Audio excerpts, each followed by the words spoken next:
Is it true that you were the first person to interview Nirvana? Is that right? Yeah, I had no idea at the time. I was told that by their PR. So I phoned him up at his mum's house to do a really short interview. Didn't record it though, because it was just a new band. I thought, well, I'll do this piece and no one's ever going to hear about them ever again. Welcome. We are Neil, Luke and Dave.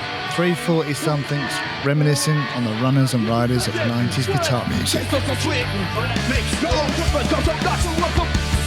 We look at the bands who soundtracked our youth on both sides of the pond and interview some of our heroes from the bands that defined a generation. You'll hear about the good, the bad and the ugly of 90s guitar music. This podcast is Stupid and Contagious. Okay, so welcome to episode 36 of the Stupid and Contagious podcast. First things first, we were talking a little bit about AI last week. So Dave went away. He's AI obsessed, isn't he, Dave? I think the claim was that we could be in a band without doing anything, basically, just by using AI. So he went away and tried to prove the case that could be true. And have a listen to this. It. Yeah, have a listen to this. I remember.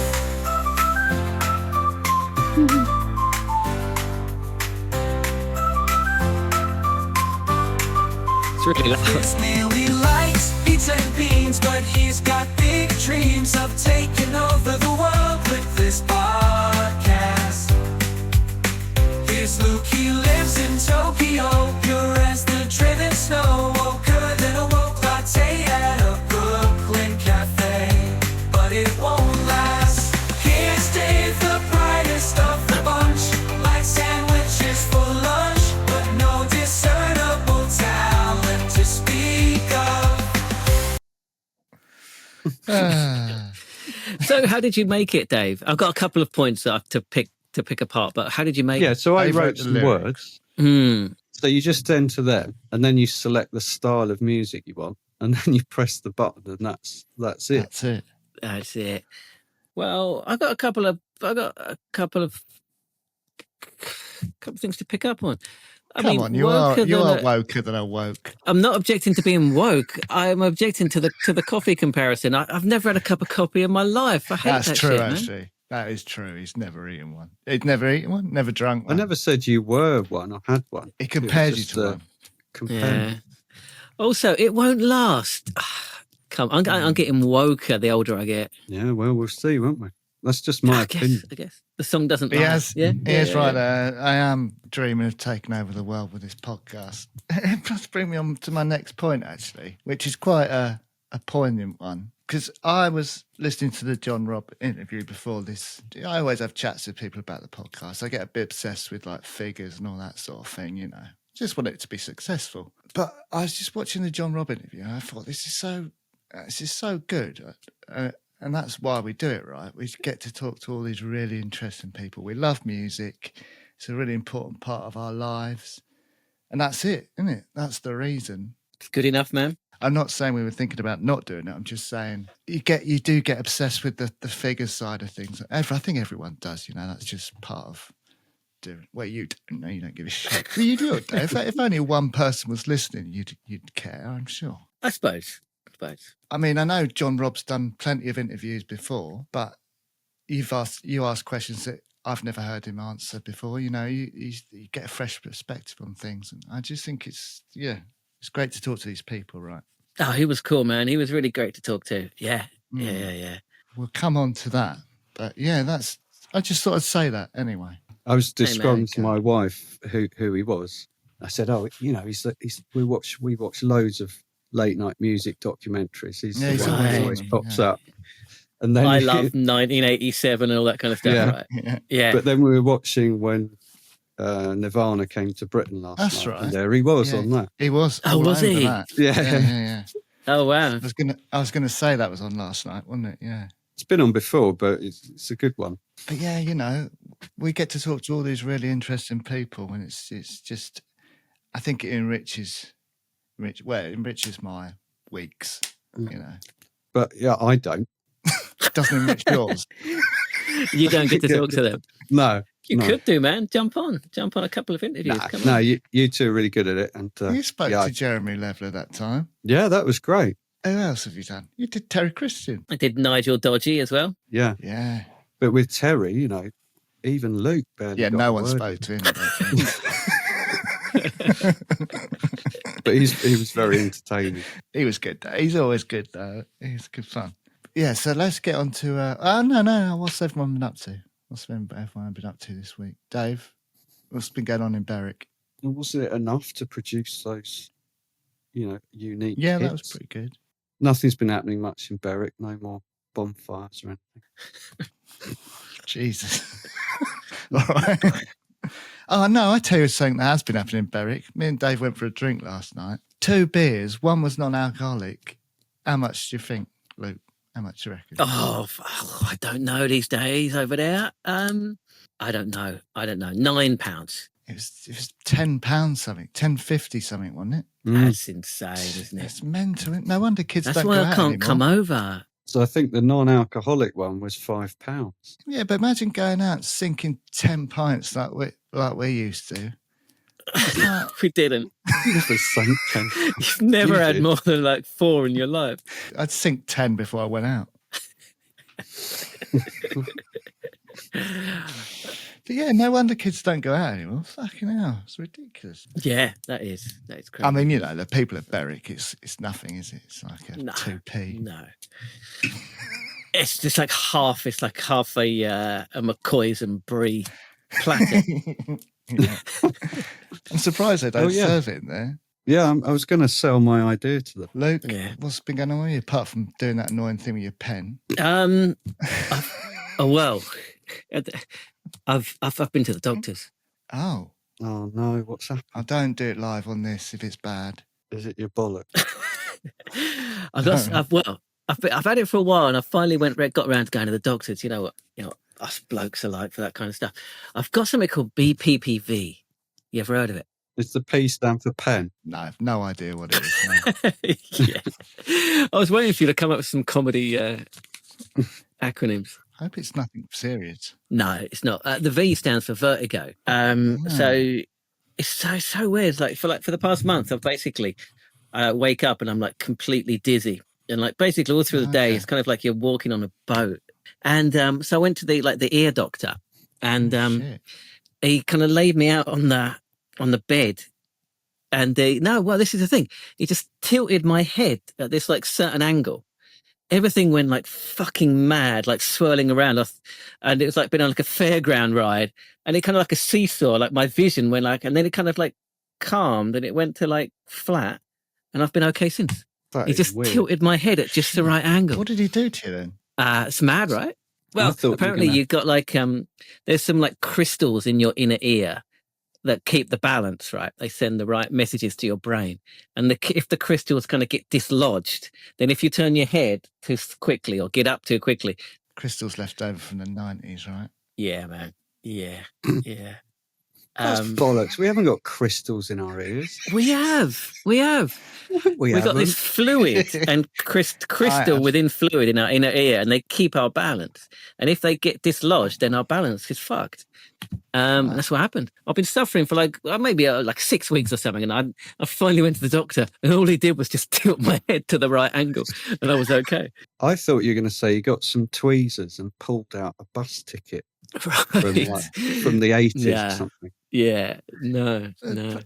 I don't understand. So what happens do you have to keep collaborating your head? Yeah, basically. So he said if it comes back, he said you can come back, or he said just go on YouTube. There's like there's videos on there that tell you how to do it and the right angle and stuff, and you should be able to sort yourself out. If you can't, then just come back to me. He said basically. That's good. Well, glad to hear that it's nothing too serious. I'll tell you what I've been doing, if anyone cares. I really care, Neil. What have you been doing? Tell us. So I started on the van yesterday. Oh, brilliant. The first bit, just ripping the insides, the walls and stuff out. But I'm so useless. I realised that I'm 40, nearly 47, and I don't think I've ever used power tools before. It was all right. I worked it out, but yeah, I don't know anything. So good luck to me with that. Get Dave on the case. He's good at that kind of stuff. I don't think he'll let me near his driveway again, though, will he? No, Not with true. that monster van he's got. No. Yeah, that's about it. So should we get on to this week's guest, John Robb? I'm sure most people will know who he is, but if you just give us a little bit of a rundown. Will do. So, punk, writer, journalist, cultural commentator, frontman of a couple of excellent bands. Grew up in Blackpool, in Lancashire. Formed a band called the Membranes way back in 1977. Right. Punk band, Yeah, we were although they were born. more post-punk than punk. But yeah, released 6 albums between 83 and 89. So that's a good old discography there. Broke up in 1990. Also, all throughout the 80s, he was basically, he did a fanzine, first of all, called Rocks or something like that. And then he became a music journalist and a music writer, even while he was doing like the Membrane stuff. So wrote for Melody Maker, Sounds. He's written for most national newspapers, Guardian, Times, whatever. Like Dave said before, he pops up all over kind of TV shows talking about music. But he's always really insightful, isn't he? He's always if you watch any of those shows, whenever he talks, it's just so he just knows what he's talking about, doesn't he, all the time? Yeah, there's a reason they want him on the show. Yeah. Those shows. Yeah. Gives them kudos, right? Also, you'll see an interview. I really like his speaking style. Those kind of documentaries are always really fucking condescending, aren't they? He's not like that at all. He's not I'm the big I am. I know everything. He's not like that. He's not. Yeah, that's what comes across. Yeah, it's great. But he also doesn't dumb it down as well, which I really like as well. He's, he assumes you're not an idiot when talking about this kind of stuff, So, yeah. It's really good to interview in that sense. So Membranes broke up in 1990. He started a band called Goldblade, which is primarily where I know him from, because I don't live in the UK. I've never seen these programs. I've never seen him on TV. So I know him from Goldblade. So I bought their debut single when it came out. I thought that was great. Yeah, so they started in 94, 7 albums since then. They're still going. Also, the Membranes reformed in 2010, and they're still going as well, doing bits and pieces. So he's got all of those. Also, he launched like an online music magazine in 2010 or 11 called Louder Than War, which is interesting, right? That's kind of like the golden age of music blogs, wasn't it? Like 2010, 2011. Yeah. And music papers were declining, so he launched like an online music magazine, basically. I think there's a physical copy nowadays as well. Remember blogs? That's like a come and go. People do still have them, but yeah, that was massive. Everyone had a blog. Everyone did. Yeah. Did you have one? Yeah. Don't think I had a blog. I contributed to one. There was Blogger, and WordPress is still pretty popular, right? And then that also kind of morphed into a record label, also called Louder Than War. And again, he talks about it a little bit in the interview. But yeah, they kind of put out, kind of intermittently, they put out interesting music. I noticed they put out an early, I think like a mini album by a band I really love called Girls in Synthesis. Just awaiting their 3rd album's just about to drop. Pretty excited, man. Never heard of them. For me, they're like the. Well, we should have talked about it. They're like the perfect. I don't know. They're exactly what punk should be in 2024. They kind of sound like post-punk, but put them on the playlist so we can all have a listen. I will do. But they're singing about 21st century alienation, and they keep the working class voice there. Great band. I always get the piss out of you that no one's heard of them, but they probably are good, to be fair. They're great. They're great. Okay, so on top of all of that, and it comes up in the interview, so we won't go into it too much detail now, but he was the first person to interview Nirvana. Is that worldwide? I think so, yeah. Yeah, it's a good story, that. We'll come back to it afterwards, but it's a great story. Yeah. And also, he's credited by some people with coining the word Britpop, which is, they're 2 pretty big claims to fame, aren't they? That's pretty amazing. It's not bad, is it? It's not bad on your resume. Okay, so shall we have a listen to the interview? Let's do it. Come on, give us a bit of... Dave, you can be the hype man this time. Should we have a listen, Dave? Yeah, let's go. That was so insincere, man. Yeah, let's go. Yeah, let's go. Just fucking listen. Let's listen to it. Here's John Robb. Enjoy. All right. Thanks for coming on. How's everything? Are you doing?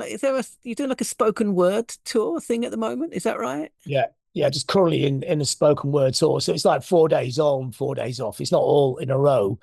I'm glad I had a few days off because in the as ever on tour, I just got the worst cold ever. So I ended up losing my voice, which is not that handy on a spoken word tour. No, no. I was kind of croaking my way through them. So it's almost back now. Then I'm back on the road this week in Sheffield on Wednesday. Mm. And what kind of stuff are you talking about? Well, it's in two halves. So the first half, what I was talking about my life in music, but it's slowly morphing into my life in music and trying to define what punk rock is because it's the indefinable. Because I was just thinking that when people always tell you what is and what isn't punk rock, well, of course, it isn't anything, is it? It doesn't, there is no exact thing that it actually is. So I thought it'd be actually quite fun to go through the talk and look at all the different things that I've done in the context of what has that got to do with punk rock, and try and work it out for myself exactly what punk rock is. And I never will because you can't, because you change your mind every day anyway. I mean, and I don't know if that makes sense to anybody else, but to somebody my age, 62 on 3, is because it was such a defining moment in your life. It was a massively defining moment when you didn't really know what it was, which is actually the more you don't know what it is, the better it is, I think. As soon as any kind of pop culture becomes really defined, it's dead, isn't it? When it has to be one thing or another. I suppose so. Yeah. Well, okay. Let's get into it then. So, I mean, you started out late 70s, early 80s with the Membranes, right? So, I mean, what did punk mean that to you at that time? If we're going to try to define it, I think the first thing was the music. I mean, the music. I was thinking this because a lot of people my age were already primed. I think we were already there before punk came along. So growing up in the glam rock times, I loved all that glam rock stuff, from the cool stuff to the, import, it's like the Butland Dreadcoat end of it was still great. So you were totally a pop culture fanatic. I was reading music papers from 74 onwards, trying to work out what all the hipster speak meant. I had no idea. Because growing up in Blackpool, I mean, there was no one to ask. You were just this is a portal into this other world that you had no idea about. And then you realise, even quite young, that the world was pretty fucked. So what we got to do about it? So all those kind of things are there, which are kind of things that are part of punk rock, but it wasn't punk rock then, it didn't exist. So it wasn't like we were little punks, but the mentality was there. That questioning mentality. You question everything.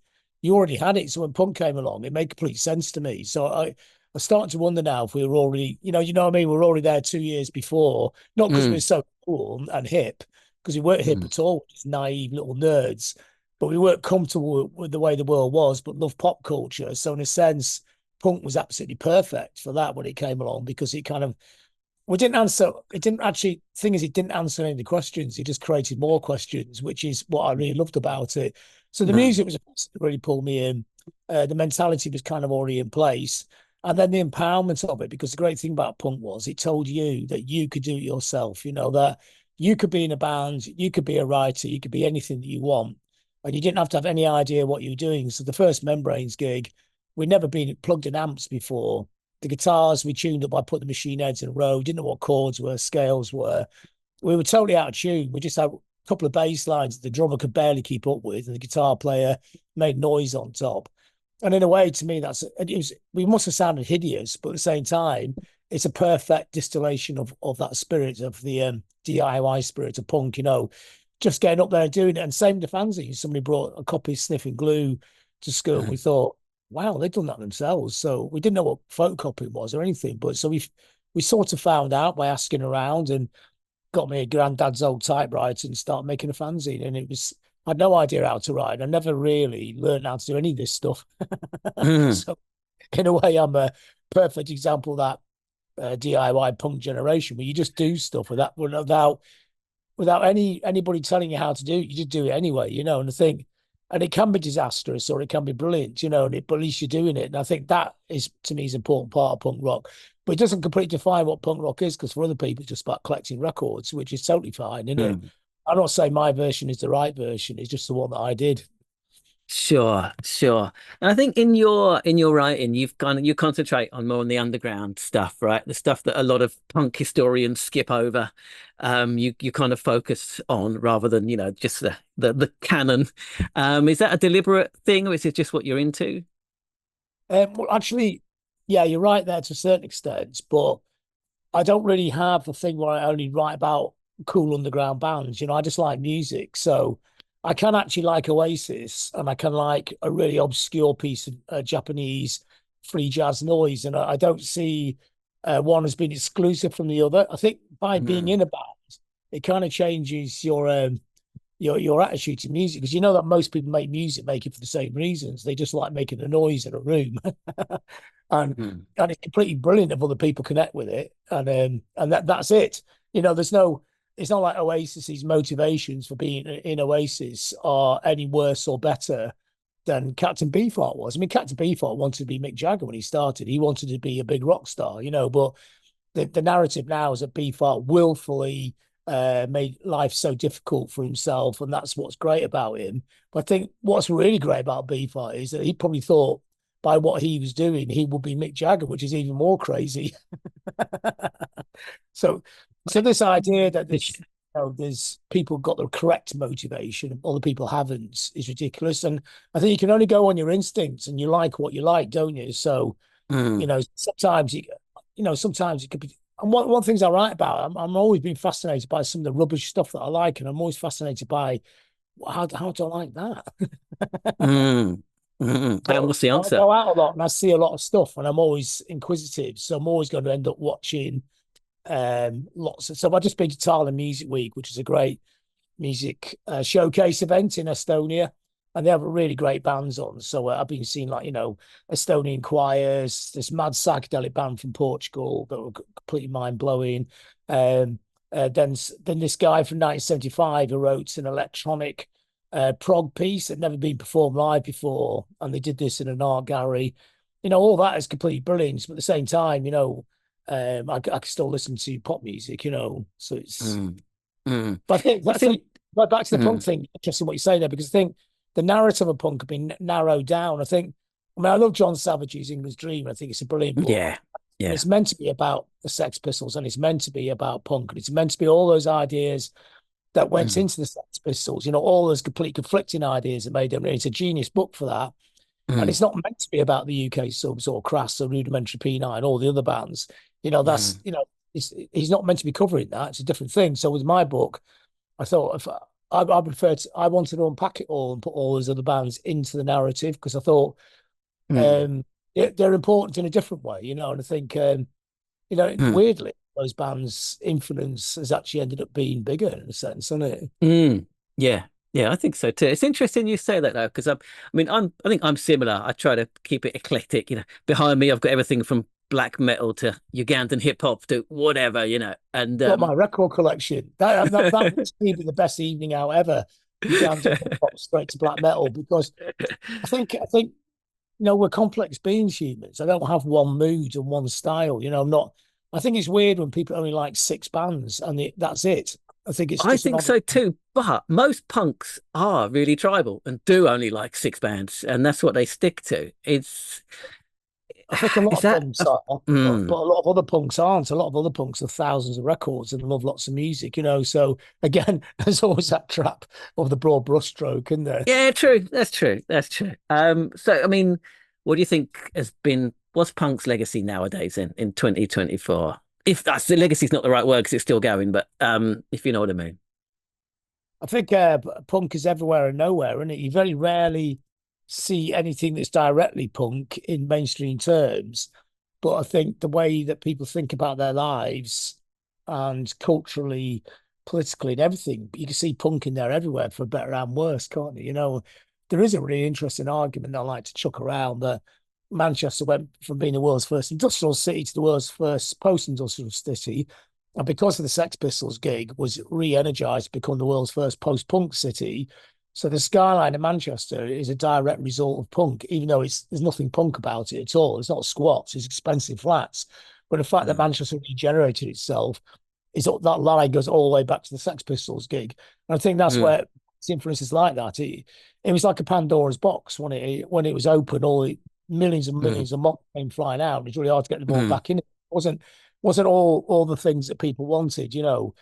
So it can be. I mean, it can be musical. I mean, you get bands to this day forming in the, trad punk style, which is great because it's exciting form music. But you'll get electronic artists make electronic music influenced by punk, but they don't make punk music. I think punk, in the end, when you think about it, its main influence was creating the possibility to do stuff. But what that stuff was completely up to you. Yeah, that's cool. That's cool. Well, as a nineties kid, the first time I was aware of your work was with the Goldblade. I bought the singles, Black Elvis, and what was the other? Strictly Hardcore, when it came out. That was our little hit. That's great. It's great. I mean, can you tell us about putting Goldblade together? What was your vision when you were kind of making the band? Well, I hadn't played in the band. I'd done the Membranes thing. Then we stopped for about 3 or 4 years, and I felt life was a lot better when you're not in a band because you actually get on with your life. Because it's so crazily time-consuming being in a band. But I've been seeing it. I tell you, it's really weird because you don't say anything like it. But I saw Huggy Bear play a couple of gigs, and they were so excited. Yeah, I just wanted to be in a punk band again. So it started off more as a thing to do a couple of gigs, more of a conceptual thing than actually going to be a band. And it kind of morphed into, so it had to have a manifesto and it had to have a style, and it was an idea. So it was about being sharp and angry and stylish. That's why we had the hair clippers on the first album cover, because you get cut and things. So it was serious and funny at the same time. It wasn't like we were telling people what they had to do, but this is our ethic for ourselves in our band and things. So it is, and it had to have an energy and an intensity, but you also, the most important thing was we had to be able to go in a room, start a riot. And even if you didn't get that riot start, you just had one yourself, really. Sure. I mean, to me, they seem like a total anomaly. I mean, Britpop was at its peak pretty much when those singles were coming out. I mean, was it an intentional kind of kick against that kind of sound that was going on? No, I not massively, because I think a lot of people in that. Well, I knew a lot of people in that anyway. Obviously, Pulp, they supported us, years before. When nobody used to go and see him at all, 0 people go and see him. It's like, oh God, not Pulp. No one's going to go and see them. And I knew Oasis, and I vaguely knew Blur. But I don't think Blur are that far away musically, in a sense. They dressed themselves up as Britpop, didn't they? Because their manager was really happy. But the band themselves are actually somewhere between punk and post-punk musically a lot of the time. If Blur had been around in 1983 with some of their earlier stuff, they would have just fitted. They would have been a full support bands, wouldn't they? So it's funny, isn't it? Yeah, but this is what's really important in British music, isn't it? Because often what a band looks like and what they talk about is more important than the music, because in Britain, the music is every detail, isn't it? It is what socks you wear and shoes you wear and where you hang out. It's not, when people go, it's only about the music. That's just not true at all, is it? No, not at all. No. And Goldblade was like that as well. It was, we wore suits, we dressed up, To me, punk was always about dressing up. It wasn't about dressing down. And musically as well, it was always about it's reaching for the stars. And even if you haven't got any, like that first gig we played, we had no idea what we were doing, but we were still trying to do the most amazing thing possible. Of course, we landed flat on our faces, but we were still aiming. Yeah. All right. Okay. Is it okay to go? I thought it might be kind of interesting to do like a kind of pit stop tour of 90s guitar music and get your expert opinion on it, really. So starting at the start, so the 80s turned into the 90s with Baggy and Manchester, and you've written a lot about the Stone Roses and the Charlatans and stuff. Why do you think that scene or that era was so important?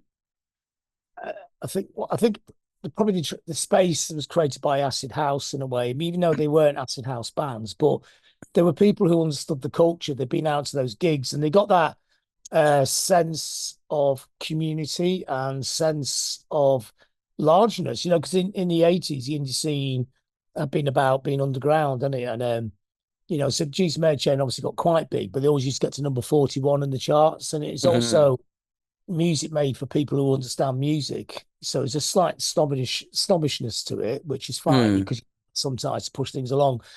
But the Stone Roses have been to the raves and they saw 20,000 people off the heads in a field, and it was and can you adopt that to rock and roll? And also because the music was psychedelic, the people coming out the raves, you can't listen to acid house 24/7. So as you're coming down on an E, people used to get in the cars and drive back and listen to the Beatles and the Stones, because that was really. So to this day, I think the Beatles are the greatest psychedelic band of all time. People go, yeah, but what about this really obscure band from San Francisco? I go, yeah, but they're not that psychedelic.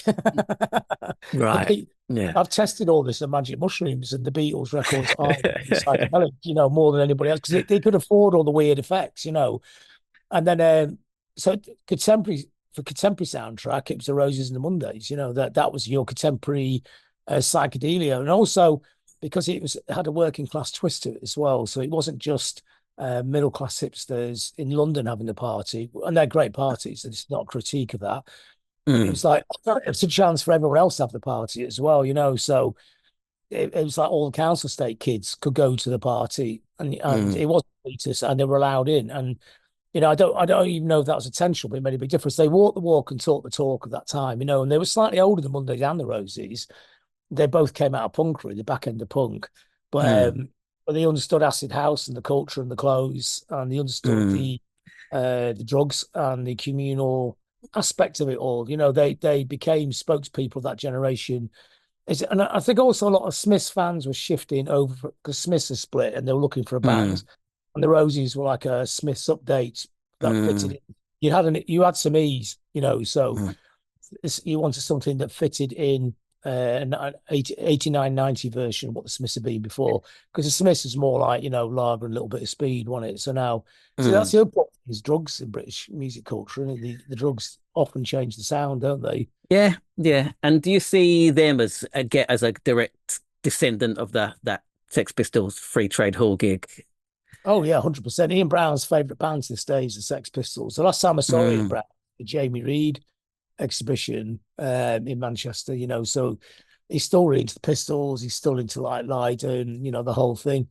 And you can see not so much musical, but in the attitude, that thing of basically just basically destroying it, so it's like the Pistols. I mean, the Roses imploded, as soon as the mass success is there, they fuck it up. They fuck it up on purpose. It's almost, that's so Pistolian, isn't it? Yeah, I guess. Do you think they should have stuck with one album too, like the Pistols did?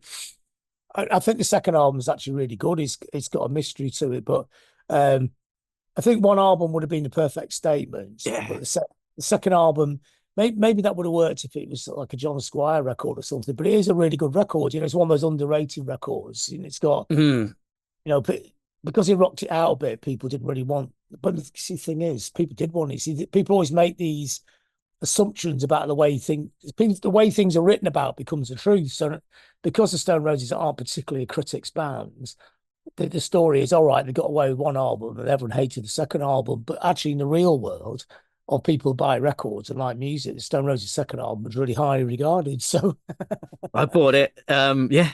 I mean, it's funny, and there's lots of different, but the way, when you've been into music for years and you read about musical history, you just think that didn't happen. It wasn't like that. Or you think, like some band that may not be that cool could actually be really popular. I mean, not like punters, they don't really care about the conversation that goes around music. Doesn't bother them. They're not. I mean, on Facebook, I follow lots of music journalists, and I see all the conversations, and and this, there's the absolute loathing of Oasis, but then I walked down the street in Manchester and there's loads of people like Oasis and didn't realise it was a big deal not to like us. Yeah. I think you're right. I mean, well, you've done that as well, right? Music journalism. Do you see yourself as still on the side of the fans? Yeah, I don't really. I mean, obviously I go in media world sometimes, but I tend to go to gigs and I don't do any VIP stuff. I'm not saying all journalists do, but I mean, I tend to just go and meet people at gigs and hang out with people going to watch bands and stuff like that. I think if you're in Manchester, I mean, yeah, of course, nowadays, because the BBC's here, there's definitely like a media world here, but it's also Manchester very easy just to not be in that world. I'm not saying that, I mean, that world's fine and that, but it's nice to hear what people talk about and how people relate to music outside the accepted narrative, that people are actually more broad-minded than people think, and people get their music from lots of different sources. people like things that people think they shouldn't really like, you know. I mean, it's just like being a kid, isn't it? It was just like when we were kids that we didn't realize that David Bowie was way more trendy than Mud were because we were 12. Had no idea, you know, and it just came at you all these great records. And it's only later on that you realize that David Bowie was way more arty than Mud and culturally more relevant.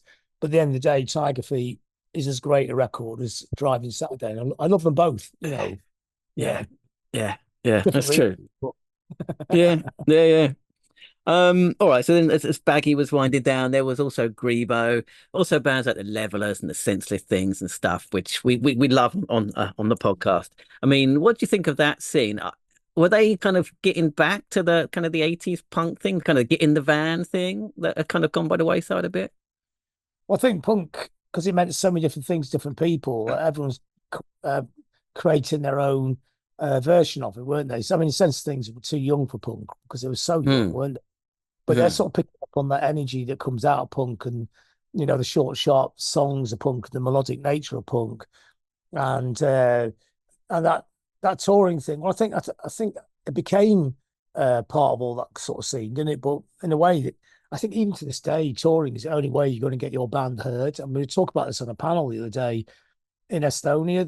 It's so hard to get your music out there on the internet because everybody's on the internet. There's thousands of bands, and you should do it, but at the end of the day, being in a room playing to people is the only way you're ever going to make a connection with music. It's actually quite old-fashioned. It's back to the 1950s.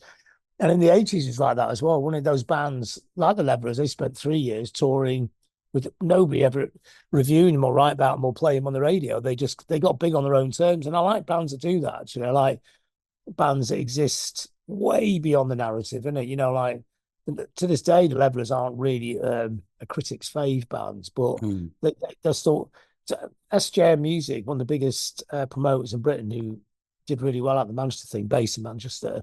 The band they first broke was actually the Levelers, and people don't realise that. So when the Levelers they put the Levelers into bigger venues and taking that gamble, and that was their breakout band. You know, the Great Invisible Band, isn't it? I think in a way, if you make it in a band like that, it's the best way to make it because it's between you and your fans, and there's no filter. There's no The Guardian to give you a bad review, but it doesn't matter because no one's going to read it. Yeah. Yeah, that's true. That's true. Yeah, I mean, do you think we'd say that The Guardian gives you a bad review? Do you think the music press has the power that it used to have these days? No, it's a diluted power, but it still has an influence instead of a power. I think you know, from doing a website, often I think about this, it's the responsibility of being a writer here, is if you're writing about a new band, you're often the first person who ever liked that band. It's a big responsibility, isn't it? You know, so if a young band sends you a track or you bumble into them at a gig, you know, if you don't like it and you slag it off, that's a really terrible thing to do, isn't it? You know, the idea that because you're a music writer, you have a better idea of how to make music than the band. I always thought that was quite funny. I think your role has changed. I think yes, you can be sort of a gatekeeper. You can put a spotlight onto something like that. A new band, check this out, it's great. You know, listen to this. Like an enthusiast, back to a fanzine writer, really. But also, I think you're a cultural catalyst at your job because you know a lot of people. So if you see a young band, you go, why don't you speak to this band here, get some gigs with them? So this person over here might be able to manage you. There's a record label down here. And you're getting little campaigns for things, don't you? So it's kind of like unpaid A&R work. But you're just trying to get this stuff out there, aren't you? And I think it's more just writing reviews and interviewing people now. I think there's a different role to being a writer now. Yeah, I think also because you can contextualize it, you should be able to understand the room. You should be able to understand who's there, why they're there. You think, you know, why are all these kids dressed like that? What are they doing here? I mean, it's cultural, isn't it? You should be into the whole culture. Where's all this stuff come from? Why is it here? You know, that's what you do as a writer. There's lots of different little roles going on, isn't there? Yeah. I think also like even in like the 90s, I think like what like Steve Lamacq was doing and like Simon Williams was doing and kind of promoting bands and starting record labels and putting them on the radio. That was all part of that kind of thing that you're talking about, right? Oh yeah, but they're very much in that space tradition that I'm in as well, you know. You know, Yeah. they're amount of fans in the world. They are fans. They're music fans foremost, and they're just trying to turn people onto stuff and things. Yeah, Yeah. Yeah. and it's weird because they're always, you know, like they're looked down upon sometimes by the elite writers. You know, they're just fans. You think, what's been just a fan? You know, a Yeah. lot of people look down on people like Steve and like, oh, the sort of people who never go to gigs. They're not actually in the culture. They're on the outside the culture. They don't live in towns that have many gigs. I think that's quite odd. I think, I mean, yeah, of course you could be a music writer and just review stuff and never go out. But I think sometimes you need to go out because you need to know how the culture works. If you don't like a band like the Cortinas, you still need to go to their gigs to see how much they mean to people who do like the Cortinas and how many people go and see them and how all that culture works. It's actually interesting as somebody who's a pop culture obsessive. It's interesting to see how all different pop cultures work in their natural environments, and whether it's, you know, from grime to underground punk to indie, whatever, you know, like it's still amazing to see the power music has, you know, and how important it is in people's lives. It's not, you know, it's always a danger, I think, if you don't go out that much, that you start to become jaded and you forget about the power of music. Yeah. Yeah, that's good to hear. That's good to hear. All right. So I mean, at the same time as Grebo was going on, grunge was taking off in America. Is it true that you were the first person to interview Nirvana? Is that right? Yeah, I had no idea at the time. I was told that by their PR. But Wow. I interviewed him before the first single came out. So Wow. my mate, the record shop I had, I think it was a cassette of the single. You know, they try and get sales and that. So they didn't really like it that much. But I said, God, his voice is amazing. I always like that song anyway, Love Buzz, because it's a cover. Yeah. So I phoned him up at his mum's house to do a really short interview for This is Kurt. Yeah, Kurt Cobain. And his mum shouting him down the stairs, somebody on the phone. Didn't record it though, because it was just a new band. I thought, well, I'll do this piece and no one's ever going to hear about them ever again. I didn't think this is going to become some part of history. So that went in. It took about 2 months to get the thing in sounds, which was really annoying because I did it in the summer of '88, the actual interview. And then about 9 months later, went out to New York to do another interview when they were supporting Tad on that tour across America. So we ended up staying, me and the photographer stayed with Tad and Nirvana in this tiny little flat in New York for about 5 days, all sleeping on the floor, which was a bit of a pain in the ass at the time because you think, oh God, Bush just get us the hotels. I don't have a sleeping bag, I was under a coat. But in the end, I got to know them quite well, and we saw the gig. We played to about 30 people, trashed all the gear. It's really exciting. Yeah. Yeah. Wow. Wow. What was your impression of him in that first phone call that you didn't record for posterity?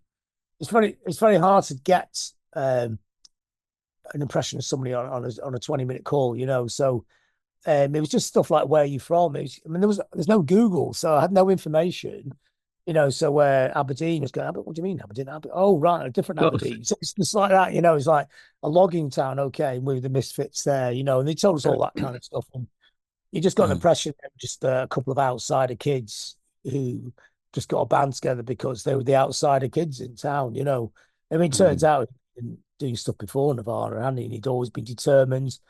I mean, I didn't know this, but C6 Steve, you know, the Pretend Hobo, was actually the guy who owned the studio in Aberdeen and recorded Kurt Cobain's first solo demo, which he done before when he was about 14.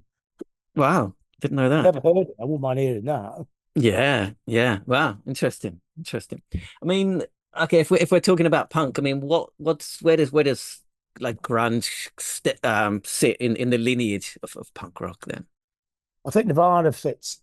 Of all those bands, Nirvana were closest to the lineage of punk rock because he was into the underground culture, and he knew about it. But his Black Flag was a band, wasn't it? So there was a 1984 gig in Seattle where Black Flag played, and they drove down to that gig, and everybody in the future grunge scene in Seattle's at this gig.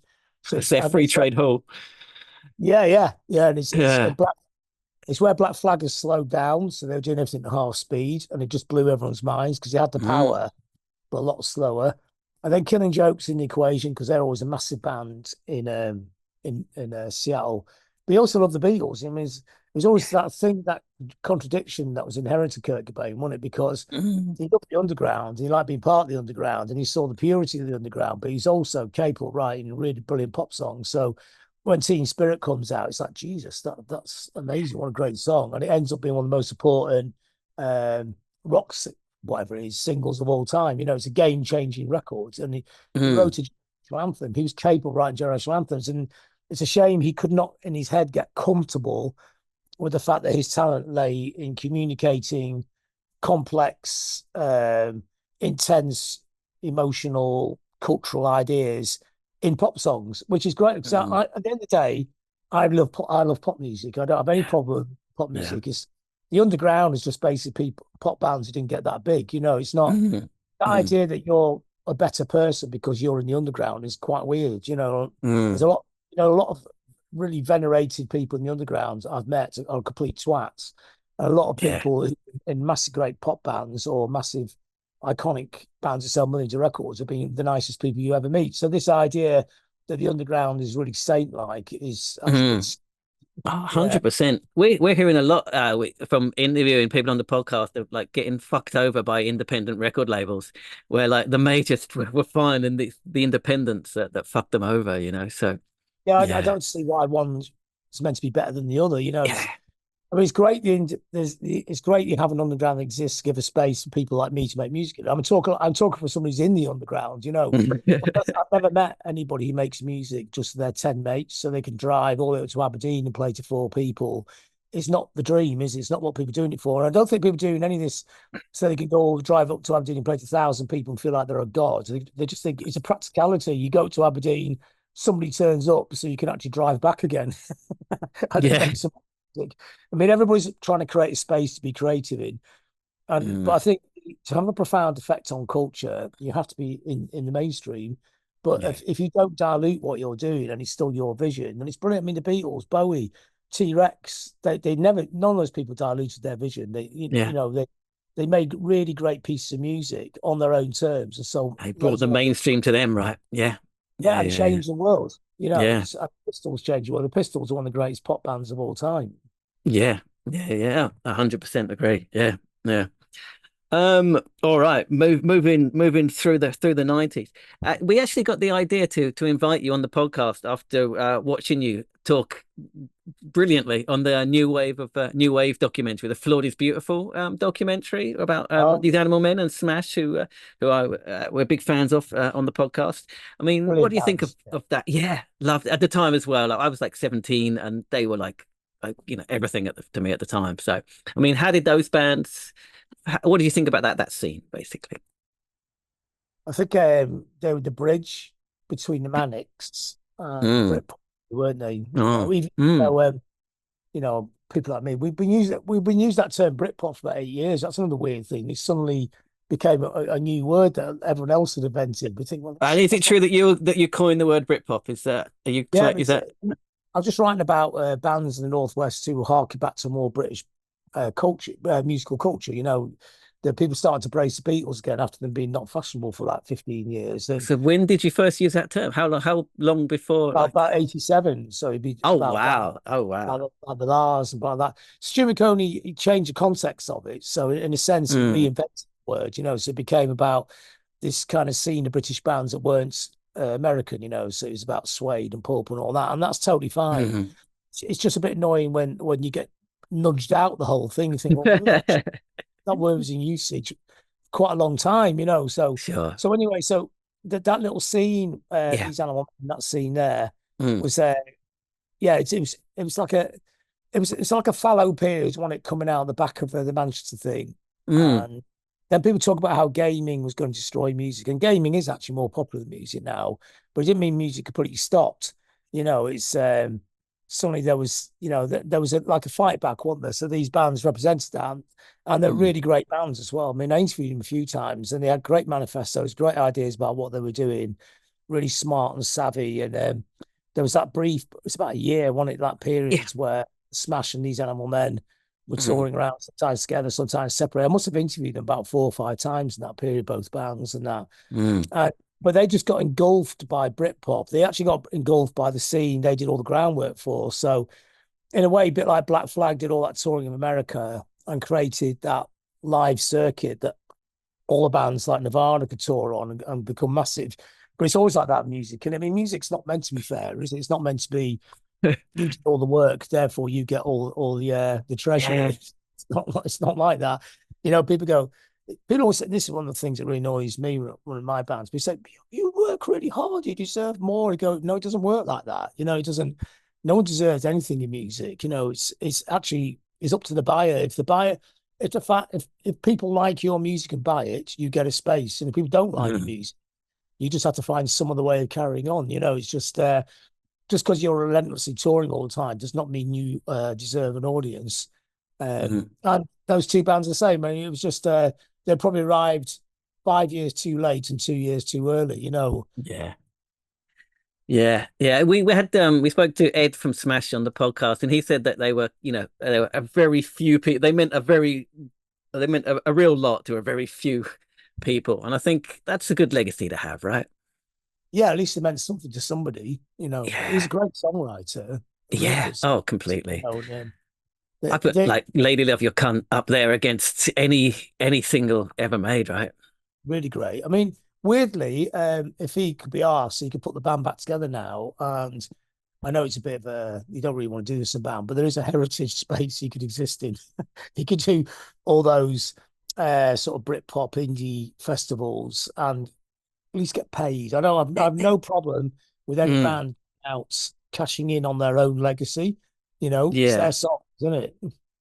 Yeah. Also, well, we also spoke to Julian and Bogue as well from these Animal Men, and we asked them, how can bands kind of congregate around, and they're like, just leave it, just let it go. There's a purity, it's probably more pure to do your thing and go.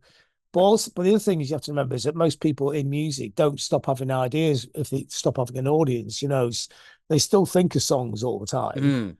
They're still creative people, and it's their space. So I don't have a problem either way around. I see the argument both ways. That it's like endlessly people say, why if only the Beatles are carried on, but the Beatles actually stopped at exactly the right time. The next Beatles album wouldn't have been that good. And so maybe there is that thing that you've done.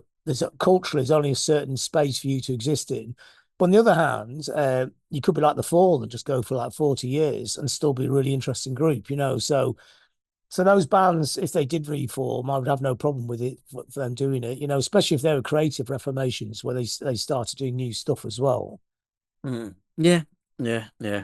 All right. Well, let's go on to Britpop then. I think history hasn't been especially kind to the music of Britpop. It's been kind of people celebrate the legacy and the politics and the culture and the feeling and the mood, but the music is kind of looked down upon. Do you think that's true? Yeah, I think special media terms it's looked down upon, and there's a selective Britpop thing in it. So, Pulp all right, Oasis are, Blur okay. It's actually very sort of north-south, isn't it? I mean, Pulp by then were a London band because they moved to London and they were like in that world with journalists and things. So, and it's like what Noel Gallagher always says, what does he say? It's they threw the Britpop party for Blur, then we turned up and they never forgave us. This oiky band from Manchester, how dare they? Yeah. And so that kind of plays into it as well, and people get really sniffy about it. I think that's fair enough. I think the only problem is there aren't enough writers who come from that world, is it? There's not enough working class kids who were into Oasis when they were 16 who end up being music writers to give the other side of the narrative. That's about, I mean, for a lot of people in this country, Oasis actually were a really important band. You go and see Liam Gallagher now, and the audience are all 16. I mean, he's going through generations. That's because he's Britain's oldest teenager, and he's never really got past 17 himself, has he? No, he's great. He's great. Yeah. Also, maybe the people that are still writing about it are people that were like in their mid-20s at the time, rather than were at 16 at the time, right? Which makes a difference, Yeah, I think they came from outside the culture, a lot of the people, so they didn't really understand what the culture was turning into, and I think that's okay. You don't have to, but let's get someone who does understand that culture to write about it what that means. What does it mean to be a kid from Scunthorpe on a council estate and Oasis turn up? It's fucking brilliant. It's like, here's about singing about your life, but also singing about you are the rock and roll star. Rock and roll star is a song about being 17. This is my interpretation of it. And you live in a shit town. You go out on a Saturday night and you feel fucking brilliant and you feel like your life's going to last forever, like Live Forever is as well. And to me, that's a really empowering, brilliant, emotional thing to write. Like there's only a brief period in your life where you feel really alive and you don't think this is ever going to end. And Oasis are good at capturing that feeling, and it's an important feeling. It's not, you can have like great introspective songwriters sing about great emotional, introverted songs is great. You have very artful songwriters, who paint pictures of worlds you didn't think could ever exist.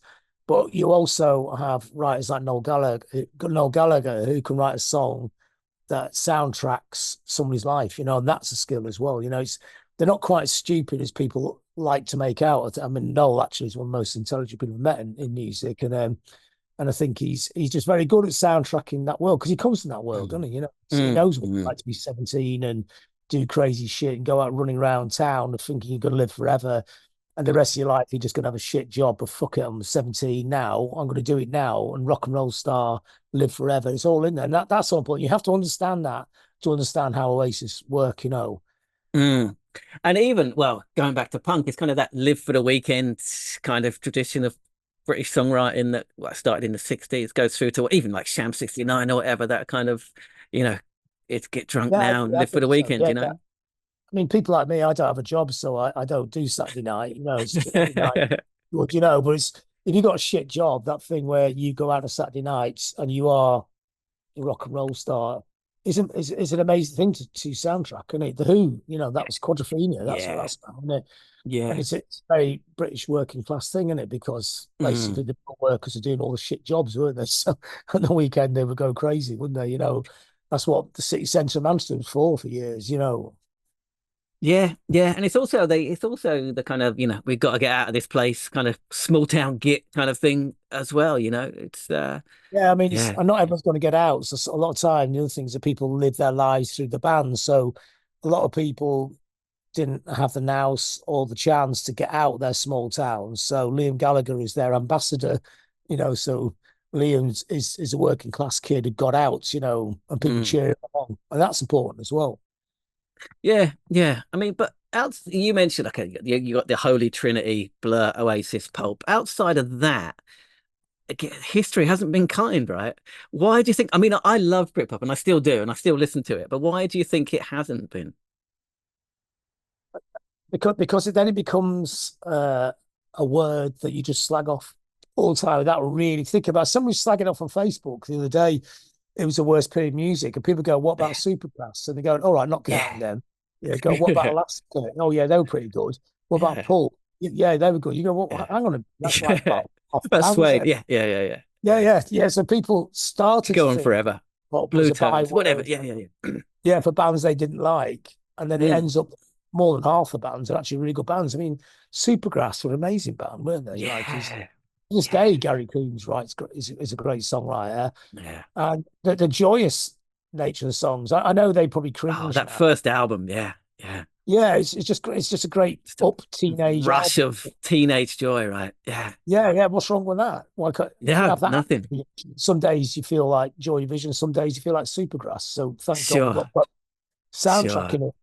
Elastica were great. I know Elastica's like a Camden construct, really. It's but that doesn't bother me either. I don't think they were the coolest fuck though. They looked amazing as well. They looked amazing. They sounded great, didn't they? So it doesn't matter if something's a construct, if it's a good construct, So that was good. It was a much stronger scene than people liked it. And also people are musical snobs. So I see always people going on these Facebook things going, "Oh, if only people had been into free jazz at the time." You go, 14. Yeah. And I know you, and I remember when you were 14 and you didn't like free jazz either. So no, you were listening to Kylie Minogue, whatever. Yeah. Well, Kylie made some great records, didn't she? She did. Yeah.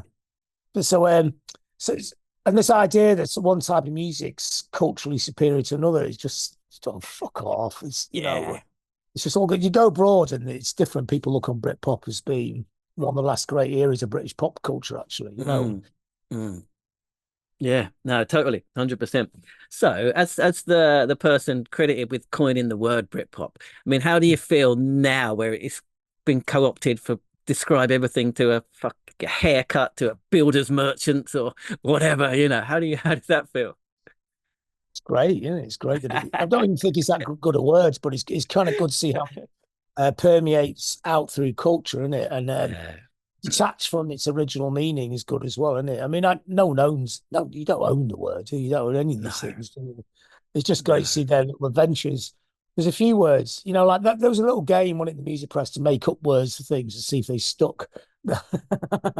Right. I used to use the word grungy a lot, and I didn't make up the word grunge for grunge, but I used to use it a lot, and people used to always say, I don't know what that means, and can you not use more normal words? That's what editors would say. You go, well, I'm just like making words up, and so I mean, grungy is an old expression, but it wasn't used that much to describe things in musical terms, and then it became a genre word. In fact, we did put a record out by a band called Art Fag in 1988 called Gods of Grunge. So when I put that record out, and they were like this kind of 88, did you say?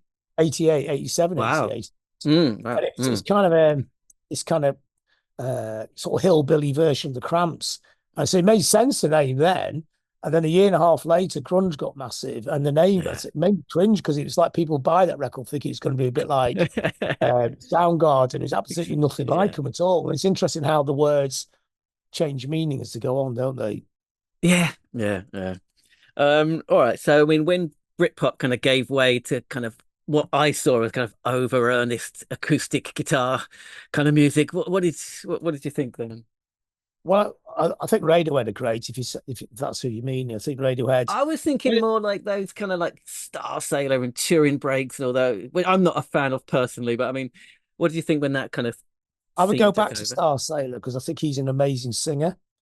Seen him play a festival last year, like an acoustic thing. It's like, fuck, Jesus, that guy can really sing, and it's so emotional, his voice, and it's genuine. He's singing about really emotive subjects. I think if you see them, I put them closer to the grandchildren of the Bunnymen.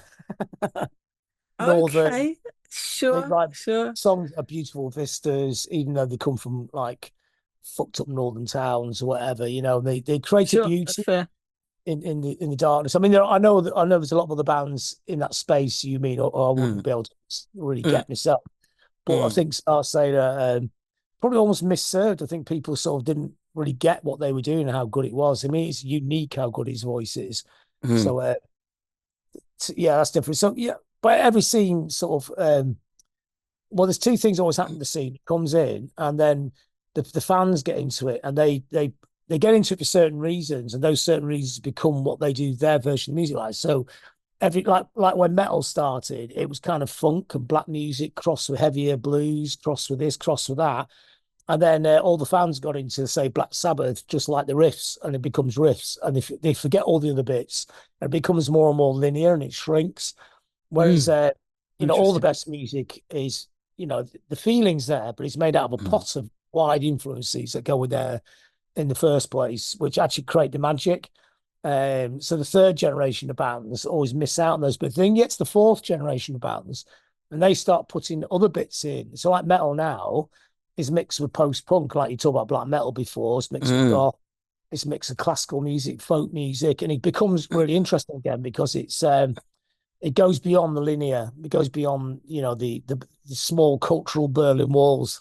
Well, as we're on the subject, you've just written a book on goth. Do you want to talk about the book just quickly? Yeah. I mean, for over the years, it's way too maligned. I mean, people looked down on it. They got sniffy about it. They said these bands were like joke bands, like they just sing about graveyards, which actually is I quite like that aspect of it. But also some of the greatest art rock band that the UK ever produced comes out of the goth scene. So a band like Bauhaus are one of the most inventive, innovative bands that the UK's ever produced, and really influential as well. makes stunning records. Even Bela Lugosi's Dead on its own is a groundbreaking record. You know, a dark dub record last 9 minutes that you could dance to. It's a fucking genius piece of music, which they wrote in their first rehearsal. And so so for me, it was me trying to say to people, it's not what you think, this stuff. A lot of it is really complex, clever, nuanced art rock and what's really interesting now, I keep meeting a lot of young bands, you know, year plus that since the book's come out, have read the book, and a lot of the post-punk bands now were about 16, 17, have now been starting to get influenced by Bauhaus and adding that into the pot of influences. So post-punk wasn't just about the Gang of Four and the Fall, who were two great bands. It was also System Mercy and Bauhaus as well. So in the end, one of the good things about the book is it's widened the palette of influences for young bands who are into that kind of space. It's also, I mean, it's one of the most enduring and kind of widespread subcultures as well, right? You know, you go to whatever, Estonia, you find goths. You go anywhere, you'll find goths, you know? Yeah. I mean, I think this thing in the UK, we create lots of music, pop cultures. We did for decades, and then we ditch them really quickly, which one is good because we move on to the next one and create another one. But two, it's really bad because you don't appreciate how much good stuff we're doing. And so in the end, like punk and two-tone and goth, the scenes for all those types of music are bigger in other countries than they are in our country. You know, we create these amazing pop cultural templates musically and sartorially, and then we just give up on them, you know. And I don't mean like everyone has to be stuck in their scene forever, but we should appreciate how good we are doing this kind of stuff. It's one of the great things. We are incredibly creative people, you know. Yeah, totally. You wrote Japan. I mean, you just go down, especially you go down to that market area where I've been, and it's just like loads and loads of kids dressed in like really exotic versions of goth clothes, like little goth bars. I've been in Tokyo, and they love it. They take it really seriously, don't they? They do indeed. Yeah, I mean, Japan's like a market of niche markets. Like everyone got their niche, and they love it, you know. Which they're fascinated by Western and especially British pop culture, isn't it? Like, you know, the coolest kids in Japan don't particularly like the American stuff. They know where the source is. They go to the British stuff. Yeah, I think that's true. Well, you wrote a book called The 90s. What the fuck was that all about? So, what the fuck was it all about? Well, the basic premise of that was we got to that stage of time where people were saying that everything's been done now, you know. So the 60s, you know, that's the Hallow period. Punk was great in the 70s, you know, and the 80s had some good stuff, but the 90s is totally run out of, you know, everything's been done. We're going back doing the same things over and over again. I said, well, that's actually not true, is it? Because the 90s also had its own narrative. And I wrote the book. The book came out, I think it was 2001, so it's just after the 90s. So it was attempting to make an overview. It's probably too soon to make an overview because it was just after it actually happened, you know. But that was kind of the statement to the book. And I was thinking, you know, like, you know, people say, you know, I'm thinking like you get a band like Prodigy, that band would not fit in the 60s or the 70s. They were very much of the 90s, you know. There was a punk rock thing about them, even a slight psychedelic thing about them in parts. But because they come on the back end of acid house and also there's a hip hop culture thing mixed in there, also early gaming is kind of framing it a little bit. It's all in there. That could only happen the year it happened, the Prodigy, you know. And it was, I think in the end, you know, when we do talk about the 90s, and you know, it's obviously in UK pop cultural terms, Blur v Oasis is a key story. But I think Prodigy's story is actually quite mind blowing. I mean, Fat the Lamb was #1 in 20 countries, #1 in America. I mean, Oasis. I went to HMV at midnight to get a copy on the day of release. It's great. I mean, but thing is, live was where they were at. I mean, I like the album, but live they were pulverizing. I'd seen them over the last 30 years. You go to festivals in Europe, and all these bands play. There's 10,000, 20,000 people watching them. Prodigy come on, it's like 100,000 people come running across the field. They seem to unite every single culture. Punks like them, metal heads like them, industrial heads like them, rave heads, poppers, you know, and they're just the best party band in the world. And I did go and see them last year, actually, and the post Keith gig, and it was still really good, you know. And Maxim stepped up now. He's the one. I mean, he actually did more of the shout outs anyway. And it's a really touching thing now where they make a little hologram of Keith as a show. And Maxim goes, he's still here. He's still fucking here. Oh, It's about as emotional as a Prodigy get, you know. And there's 4,000 people in Victoria Warehouse in Manchester, and there wasn't one person not dancing. It was just like we wanted to do in Goldblade, walk in a room and start a riot. And the Prodigy actually did that. Yeah. Yeah. Well, the only time I ever got to see the Prodigy was at Nibworth, and they totally blew Oasis off the stage. But yeah. Yeah, it was a different kind of thing in a sense. It was, you know, it was. Yeah. I mean, the Prodigy's whole thing is the records are souvenirs of the gigs. I mean, the gigs are complete mad riots, aren't they? Which is when you're in that gig, it's nothing could touch them, can they? No, it's great. You touched on it earlier about heritage tours and stuff, and this podcast is an unashamed kind of nostalgia fest. What's your take on the nostalgia industry? It seems to be reaching a peak at the moment. What do you think? Well, I think culture's always gone backwards and forwards at the same time, isn't it? I think inevitably now the pop culture itself is 80 years old, isn't it? You know, if you're starting in the early 50s to now, it's all generations, isn't it? See, when I was a kid, so when I got into music in the first place in 1972, pop culture had only been around 15 years. So there wasn't any crazy, right? It's crazy. Yeah, so the idea that pop culture could be old, it just seemed like everybody in pop culture would live forever. I mean, I know Jim Morrison died, and a few other people, but that was like those are accidents. You know, no one seemed to get old in pop culture. And it was incredibly beautiful. Whereas now it's a completely different thing. It's full of old people who still want to party with the soundtrack of their youth. And I don't think what's the problem with that? You know, if you're I think the worst thing I think is older people my age, whatever, and older say there's no good music nowadays. What they should say is there's as much good music now as there ever has been. I just don't get it, but I've still got my music and I'm happy with that. That's a valid still there, statement. right? Yeah. No one's expecting somebody who's, obviously I'm in a different world because I'm writing about music, I'm out all the time, but I don't expect anybody my age to embrace anything that's going on now because they don't know all the roots of how it got to that space and that. But do they honestly think the only time that human culture actually made anything good was when they were 16? 10,000 years of human culture peaked at 16 is a really weird idea, isn't it? Yeah. Well, okay. So, I mean, speaking of that, are there any bands or labels or whatever that you're excited about these days? Oh, yeah. There's always, saw a great Dutch band the other day called Tram House. That was like amazing. Yeah. Yeah. That's good. And also you've got the Louder Than More website, right? And you've got a record label, Louder Than More. I mean, what's it like to run a record label in 2024? Well, we don't really put that many records out now because it's really hard to sell them. You just lose money in each record. So it's every now and then we put something out, and I think it's difficult for record labels. I think because the model's really changed, isn't it? So it's just about because there's so much stuff that you just watch the YouTube clip, and you don't have to buy the record. So it's very much. I don't, but yeah, people do. Yeah. Yeah, because obviously with you're avalanche by a tsunami of records. Yeah. That's interesting. All right, we kept you a really long time. I do apologize, but one final question, if that's okay. We ask every kind of band member we interview the same question, basically. Which other band? Let's keep it the 90s. From the 90s, would you have liked to have been in? Why? I've only ever wanted to be in the band that I'm actually in because it's your like vision and idea in it with the people you're working with. So it's you can never. I mean, that's the whole thing really about punk. It wasn't about wishing you were somebody else, isn't it? You kind of wished yourself into existence.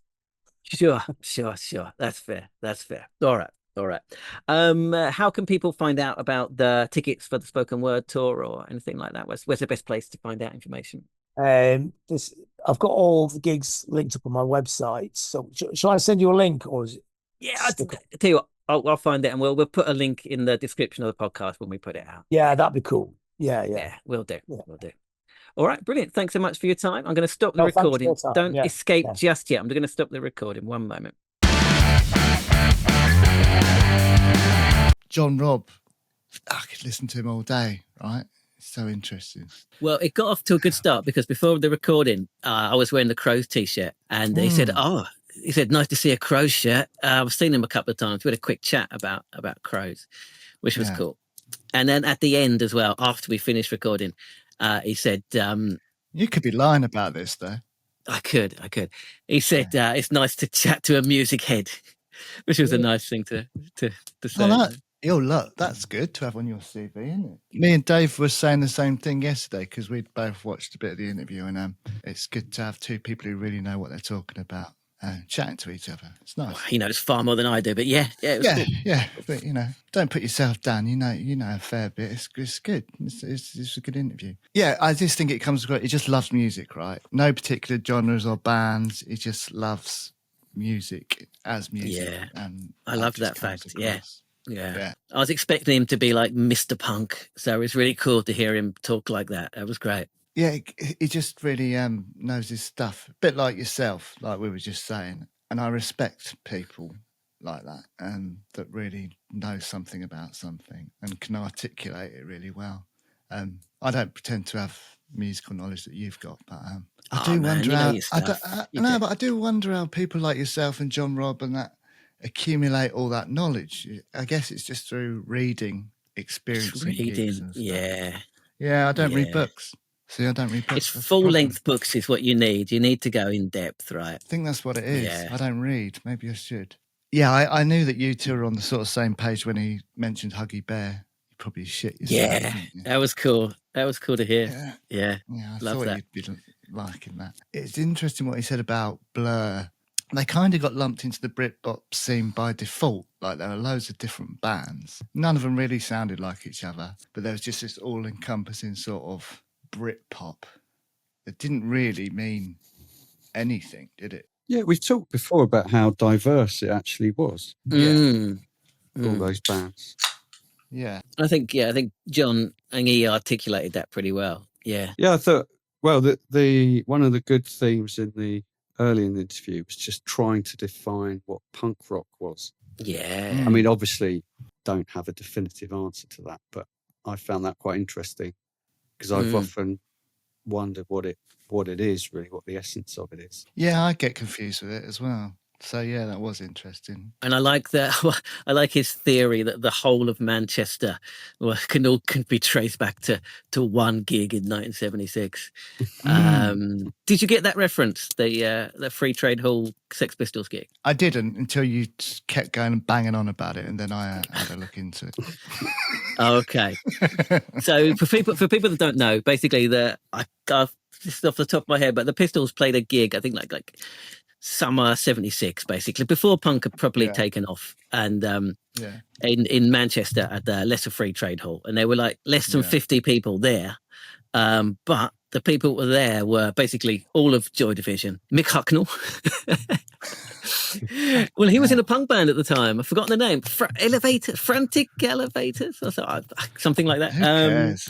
It was probably awful. Yeah, I mean, Marky Smith of the Fall, like Tony Wilson, Factory Records was there. So basically, all of these people that went on to define what Manchester became were all at that Sex Pistols gig. I think the Buzzcocks were they'd organised it. They'd been down to London to see the Pistols like a few months before and brought them up to Manchester. So the Buzzcocks had like organised the whole thing. And so it was like this defining moment in Manchester, music history, basically. And I like the way that he kind of traced everything back to that one gig. It was pretty cool, He did the same with Grunge, didn't he? Saying that Black Flag gig in '94 was a similar thing. 84, yeah. Everyone that was in 84. Anyone that was was part of the grunge scene was at that gig. So exactly. Black Flag right? slowed it right down. Again, it's a famous event. Yeah. You can't prove that they were all there, can we? No, I mean, the joke is that everyone in Manchester claims they were there. It's a joke. Didn't everyone claim that they went to Spike Island as well? Is that similar sort of thing? Yeah, exactly. Well, although there literally were 45 people at the Free Trade Hall gigs. He only touched on it really, but I thought it was a really interesting point about it's quite a British thing to be as much about the style than as the music itself. Again, we've talked about this before, right? I said for me it's important. Yeah, the aesthetic. Yeah. But I didn't equate that to be a British thing. But I guess, fashion and music in this country has always sort of gone together, hasn't it? I guess it does in other countries too, though. Yeah, it does. It does when it comes to subcultures, definitely. But isn't that especially true of punk, though? Especially the Sex Pistols and the circles they were, Westwood and Malcolm McLaren and that art, fashion and punk coming together. Yeah. But Neil's right as well. I mean, grunge had its own fashion aesthetic. Emo, which is a US subculture, had a similar. We all dressed grunge, didn't we? It's like DMs, wasn't it? DMs. Check shirts. When again, it comes from directly from that workers. That kind of logging town, kind of working class, kind of Pacific Northwest logging town culture. Check shirts and boots. Like that. Acid house again popped up. Can't underestimate how important that scene was, right? Yeah. Well, you can't really talk about the 90s without talking about it, right? He was making the point that people that were into acid house, they didn't want to just listen to acid house 24/7. Like, that would be too intense, right? So having like these psychedelic indie bands that they could listen to on the way home, coming down to, and all that sort of stuff, I thought that's a really good point, right? And having these indie bands that were still quite sort of drug induced was like a perfect sort of remedy for the drive home. You probably spend more hours coming down than you do actually at the gig or the club. Yeah, which is why a lot of those songs are kind of long, right? His opinion was the Beatles were the most psychedelic. That's what he said. They did some pretty far out shit. But he didn't just say it. He said he's tried and tested on shrooms. So he's done a shroom gauge. Yeah, you go. He's just done a scientific investigation. You can't argue with that. Yeah. It wasn't just an off the cuff comment. He's tested this. Yeah. And simple as that. On a shroom scale, the Beatles are at the top. We kind of sort of touch on it all the time, but he kind of sort of suggested that bands are kind of not classified, kind of, by the drugs that went along with the band. Do you know what I mean? The indie scene was, in this country, the Manchester was all E, wasn't it? And I don't know. Yeah, and punk was speed. The drugs you take influence the way you listen to music as well. So, but it's a dialectic, right? But the music you listen to also dictates the drugs. What's the name of that Spacemen 3 album? Taking drugs to make music to take drugs to. I do think that's interesting that how all those things play a part. The fashion, the drugs, and the music all goes. Yeah, it's all part of it.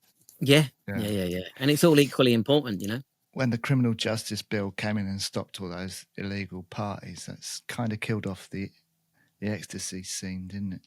Yeah, well, and then you got the socio-political context as well, which is also equally as important. Well, he mentioned the book England's Dreaming by John Savage, which was it's one of the first books I kind of like proper read about music, and it's a really in-depth look at punk rock, and it goes really deep into the socio-cultural aspect of it as well. And I read that when I was at university, and it basically I wrote my final kind of dissertation based on a lot of that book. And I did like the point that John made about a lot of those bands like just sort of went out of their way to fuck things up for themselves, like the Sex Pistols, Stone Roses. Yeah, he even called that Pistolian, that he invented that word Pistolian to describe.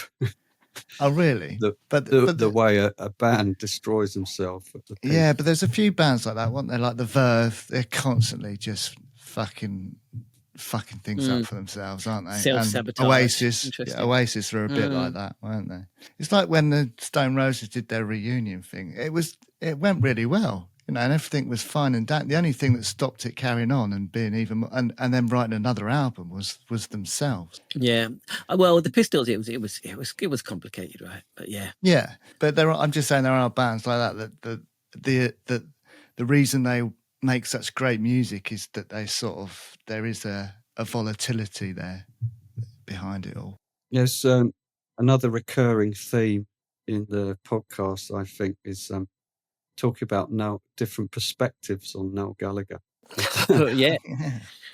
He But thought it John was all right, Robb didn't took it the other way, didn't he? 'Cause he Mm. had only good things to say about it. We'll have to get him on. That's the only way that we can find out. So, Noel, if you're listening, Come on. I come on. reckon he would. Or Liam. But going back to the Stone Roses, I like the second album too. He said that he really likes the second album. Yeah, Underrated. I do as well. I always think that. Yeah, I mean, how did it happen that suddenly it was meant to be an album that was no good? You know, I always thought it was good. Someone just decided it wasn't any good. Just music journalists, I think, slated it. Well, it was the anticipation, wasn't it, that sunk it, basically. You know, they'd dropped this incredible debut album. It was almost like Chinese democracy. It kept being, you know, it was going to come out and it was going to come out. And it was like these record company troubles. And like 5 years later or something, it came out. And if people were so excited, whatever it was not going to live up to the debut, right? Yeah, I think that's it. Because it was good. And it had 10 Story Love songs. Great. Like, oh, man, that's the one I chose to put on the playlist. I think you're right, though. I think it was never going to, whatever they released was never going to be enough. No, and, you know, things had moved on, you know. You spoke about the touring ethos of the Grebo bands. And John made a good point. He said it's still the most important thing for a band to do. It may be more so now, which is an interesting point, because we always think now you've got the internet, you don't need to. You can put it all on the internet and everyone can watch you there. But what he's saying is, well, that's what everyone does now. So that doesn't differentiate your band. The only way you can differentiate from the rest is in your live performances. Yeah, it reminds me. In the upcoming interview last week, we interviewed James from EMF, and he told the story of, you know, basically getting the record company to come down and see them play in their home. In their home base, basically. So that you can see the crowd and the culture behind it. Exactly. So you need to understand the band in a natural environment to do that. But also, it also made me think of last week's guest, Alex. So at the back of his book, as well as having a list of the bands he played, there's a list of the places he played as well, like the venues that he played. And like, I guess more than half of them don't exist anymore. So I don't know how people can facilitate that kind of way of being a band if those kind of grassroots venues aren't there. I mean, there are still quite a few around, though. There's still there aren't as many as there used to be, but there are still venues that you can play at. I did think that was interesting, though, because I think you instantly think, oh, it must be much easier for a band now because you just chuck it on the internet and everyone can go and watch it on YouTube. But if everyone's on YouTube, then it just becomes so diluted that you'll never get found. So touring is still the only way. I think people generally don't understand numbers and how the numbers are just so stacked against you. Yeah. Like what do you mean? Back in the 90s, you know, you were battling loads of other bands that have been signed. But now you're battling 100 times as many. Yeah, because you don't need to be signed. It's both easier and harder at the same time. Yes, you don't need a record label or as much funds to make an album. You can do all that yourself. But yeah, you're online with everyone else, every other band in the world. Whereas you used to just be fighting against other signed bands, I guess. And he was also making the point about other music journalists that, you know, you can't begin to understand the music you're writing about if you haven't seen it live. Yeah, I like that. Yeah. So he was aligning himself with Steve Leback and talk about Simon Williams, a Fierce Panda guy. But that chimes with what he said about it being much more than just the music. It's the style, the look. Of course, you've got to see them live to see that. Not only them, you've got to see their fans and you've got to see the whole thing, right? The whole package. He's so genuine and in the way he talks and stuff. And you know that he does what he says he does, right? So he says even when he doesn't like a band, he said, it doesn't matter if I like them or not. He goes, I'm not going to know why people like them unless I go to the gig and get in amongst the fans and see. You know, if I don't like them, that's irrelevant. It's just you see why so many people like him. I think it's a bit like you say you don't like the 1975, but they've got a massive following, like worldwide pretty much. And there must be a reason for that, right? There must be a reason why all these people are connecting with that music.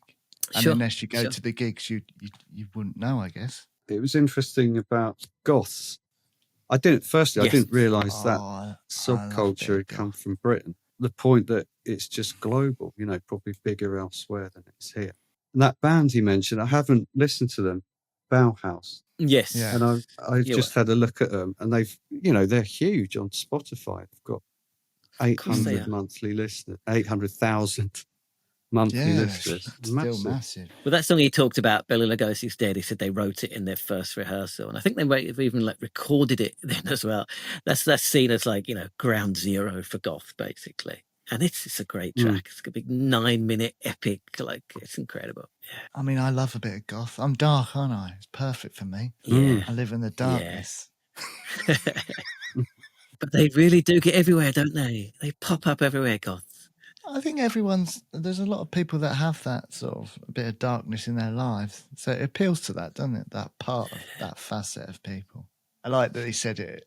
A lot of it's like singing about being in graveyards and stuff, but he quite likes that. And I understand Sure. it's quite part Sure. of it, isn't it? I mean, that's a great example of how the music without the aesthetic is nothing really, right? Yeah. Oh, goth's a great example of that, isn't it? Yeah. So let's talk about first person to interview Nirvana. Yeah, man. How cool is that? Hey, phoned up his mum's house. It was at his mum's house. Yeah. And she you can imagine, she just sort of shouted, "Kurt, someone on the phone for you." Yeah. And that was his first one. So what would have that have been? 1988, was it? She said Yeah. yeah. And he said he didn't bother recording it, just made notes because he didn't, you know, it's just another band. He also said some interesting stuff I didn't know about Kurt. He said he made a recording when he was 14 with C6 Steve. Yeah.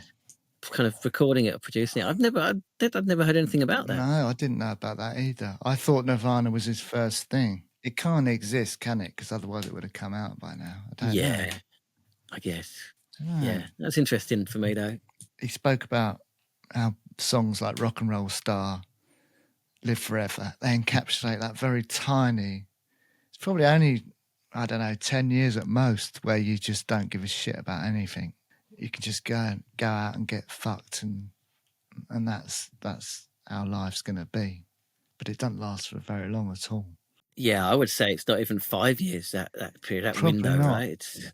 Probably not. It's the period where you start to drink, I guess, and listen to music to when and people don't even go to university, a lot of people now anymore, do they? But that was for us, when you leave university and get a job, that's it, isn't it?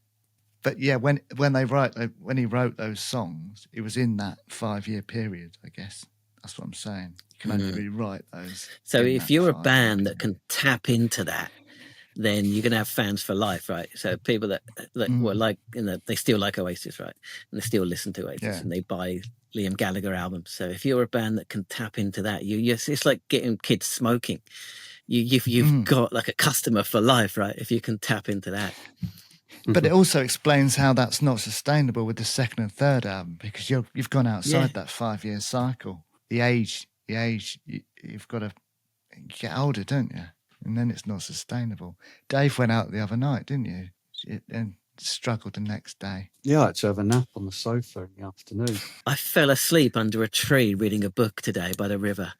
How good is that? I snooze all the time, man. Every day I have Did the book a snooze. fall onto your face? No, but I did lay the book like that across my chest, like open. I like that. Yeah, that's what we do. Snooze at our age. That's all right. I like it. That's one of the great pleasures in life. Yeah. The question really, you know, he's talking about gaming and the Prodigy. Was he talking about computer gaming and how that started to replace some music and stuff? Because the Prodigy had a lot of songs in games. Because it's around. Well, not only that, but like especially like in the 90s, like video game music was that was like the cutting edge of like electronic music at the time. Still is, to be honest. I thought he was referring to that, the fact that video game music was kind of like pushing like the limits of like what electronic I thought music he meant could do. that as and well. I think he was, which is a valid point. It's still true as well. the trouble is the games are too good. Yeah. You don't have to wait Real. for them to load anymore. Yeah. So for like 15 minutes, have to press play on the tape, wait 15 minutes for Treasure Island Dizzy to load. Dave, you had an Amiga, right? What were you playing on that? What was that really naughty one? Leisure Suit Larry. Yeah. Did you suit Larry? Well, that's. Did we talk about this before? That's the reason we talked about this, didn't we? That's the reason for my most embarrassing school moment. Did you get an erection in class? No, so maybe I haven't talked about it. You can cut it if you remember and we talk about it. So it was in history class. Do you remember that female history teacher? What was her? Do you remember her name? Yeah, I do. Mrs. Hiscock. Was it? Anyway, so she was reading from like the history textbook about the Second World War, and it said something about like they distributed prophylactics, and she kind of stopped and she was like, I don't know this word, prophylactic. Means condom, of course, and I knew it because of the Leisure Suit Larry. So she said, "Does anyone know what a prophylactic is?" And I put my hand up without thinking because I thought, I know what this is. And then I realised I was going to have to say the word condom in front of the whole class, and I had to. And I very kind of quietly said, I think maybe it might be a condom. And when you're like 15 or whatever, it was the most embarrassing moment of my school life, I think. Do you remember when you said penis in English instead of penis? I do. I couldn't stop laughing. I think we might have been smoking something at lunch or something. That was in the sixth film, right? The thing is, I knew they were taking turns of who was going to say like each part, and I knew it was going to be my turn, and I knew that the word peonies, as in the flower, was coming up, and I was concentrating so hard on not saying penis that it was inevitable, really. I couldn't stop giggling like an idiot.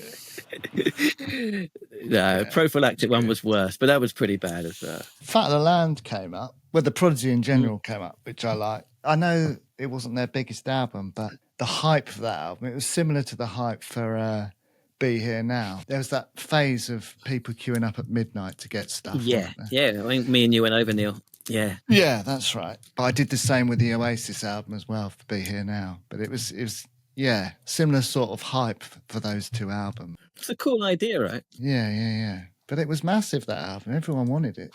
For me, the Prodigy, they were sort of on their own in the 90s, weren't they? They were so unique, but such a great band. Yeah, whatever you're into, they played a bit of what you were into, basically, didn't they? They were a dance band. They were a little bit metal. They were a little bit hip hop. They were a little bit indie. They were everything, right? They were great. They managed to reinvent themselves, but quite slowly. So they still kept that audience and brought them along, and then introduced everyone else. And it was I just think that they were brilliant. I mean, and like live, John said, just incredible live band. Exactly. You can't touch them. I've been to a few Prodigy gigs, and it's just there's nothing like it. Everyone from the front to the back is bouncing. I mean, one thing I did want to bring up, just for my own ego, really, the idea of creating words, like because he created the word Britpop. Okay, what have you got? And I've created at least 2 new words. Go on. Yeah. Well, when you're walking down the street with someone and you sort of... I remember this. I remember you making this up back in the day. Well, that doesn't have it didn't have a word. But I named it passamoding. Now everyone uses that word. You're walking down a street in parallel and someone's just kind of like starts leaning into you. Yeah. I do it a lot. Like Neil does that quite a lot. He does do that. It's fucking annoying. Yeah. I do passamode. Yeah, I do. That's passamoding. So you can just say, stop passamoding, you idiot. Man. Yeah. What's the other one? Well, the other one, it's quite a useful word for, you've got, this is like, you've teeth, but eeth is like a pair of teeth, right? So teeth is the plural of teeth. Tooth. Yeah. But then if you've got, if an eeth is like 2 of the same teeth, like 2 of your incisors, that's an eeth. What the fuck are you talking about? That doesn't make sense at all. What does that mean? Go brush your teeth. Because the plural of eeth is also eeth. I think this is not going to catch on, Dave. This is not. Really? I thought that one was quite useful. I don't understand it. Not useful anyway whatsoever. No, problem they we've didn't got understand there- it either. No one's ever thought, fucking hell, I'm really getting annoyed with having to say teeth all the time. I need something. I still don't know what you're talking about. Maybe I need to rethink that one. Yeah. Stick with the yeah. passamoding, that works. the Passamoding, though, passamode that's one. good, isn't it? I don't really get the etymology. Why passamode? I don't think that matters. Okay, all right, yeah, whatever. Yeah. Yeah. Because Fucking things don't mean linguist. anything until you invent them, do they? Only a linguist would worry about that. I'm not a Yeah. linguist. I'm an applied linguist, which means I know absolutely nothing about language. But yeah, well, let's see if we can get passamoding trending. Let's get people to use that. All right. Let's stick with that one. The other one, no one will have a fucking chance with. Oh, he basically just pissed all over my what I keep saying about 90s music, how it is the best music. He just basically shat all over that. John Man. did. He said, what he said is what I should be saying is there's as much good music now, but I just don't get it. So I was, Right. so I'm happy with what I know. Maybe I should try and go and hang out with the youth. Nah, don't worry about it. Enjoy the 90s, man. There's plenty of stuff in there. Also, it's completely off topic. It just reminded me of it. He said when he started getting into music, like rock music was only 15 years old. So he said it's like 72. Let's say like 57 was whatever, when rock music started. And I thought, yeah, and 15 years ago was 2009. Yeah. Insane, isn't it? What? Right, so he's on tour at the moment. That's right, isn't it? Yeah. So we actually bumped this one up the schedule, didn't we? I only interviewed him did. last week. Mainly because we think you should definitely go. He's such a you can see from the interview. I mean, you're gonna have if you're into music, then a big great night out. Go. Yeah, so he's on tour around the UK doing a spoken word thing, as he said, talking about his life in music and about the meaning of punk. So I would definitely be going if I was over in the UK. So yeah, go and check it out. We'll leave a link in the show notes to his website, and you can go and get tickets there. I guess that's probably the best way to do it. That's it for this one. If you are watching, then please do give it a thumbs up, leave us a comment below, start a conversation about the interview. Lots in there that we can talk about. So, and I'll also subscribe to our channel. We're probably getting about 2 to 3 followers a week at the moment. So we're really sort of cruising towards that 340 mark. Let's see if we can get to 350 subscribers by next week. And then we can all make ourselves look stupid next week by saying we're at 331. If you are listening, then please do rate and review. Really does help the podcast get found. Please do that. I know it's quite easy to sort of not do it, but it really does help us in getting the podcast found by other people. So we'd really appreciate it.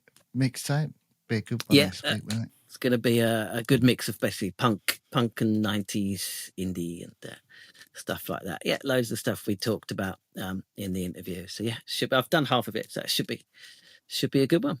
But I did want to also add, if you haven't already done so, check out the back catalogue. So if you're into a lot of the bands that we talked about on here in the interview, then we got interviews with the Levelers and the Senseless Things, and Smash and loads of things. So if you're into any of those and you haven't already done so, go back into the archives and have a listen.